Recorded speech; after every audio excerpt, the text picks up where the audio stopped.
নমস্কার বন্ধুরা, কেমন আছেন সবাই? শীতকাল মানেই তো পিকনিক জানেন, তাই আজকে আমি একটা পিকনিকে চলে এসেছি।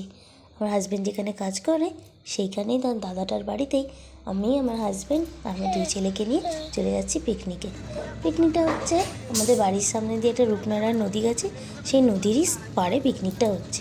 আমাদের বাড়ি থেকে নদীটার দূরত্ব প্রায় 15 থেকে 20 মিনিট। আমরা অটোয় করে যাচ্ছি, টোটো থেকে 15-20 মিনিটের মধ্যেই আমরা পৌঁছে যাব। চলুন, চলেই এসেছি। কত সুন্দর দেখুন জায়গাটা, নদীর সামনে কত সুন্দর লাগছে। আসতেই আমাদেরকে চিকেন কষা হচ্ছিল, দাদারা জোর করে খেতে বসিয়ে দিয়েছিল। এখনও রান্না শুরু হয়নি, এই রান্নাটা শুরু হচ্ছে। ততক্ষণ চলুন আপনাদের নদীর সামনে থেকে একটু ঘুরিয়ে নিয়ে আসি। ওই দূরে নদী দেখা যাচ্ছে।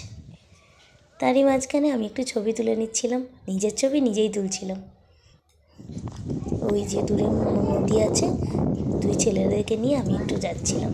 সামনে একটা দিদি ছিল, এখন একদম ভাটা, এখন নৌকোগুলো দাঁড়িয়ে আছে আর চরে অনেকজন সব গরু বেঁধে দিয়ে গেছে। এই যে বললাম আপনাদেরকে ভাটা, দেখুন এত হাওয়া দিচ্ছিল নদীর ধারে।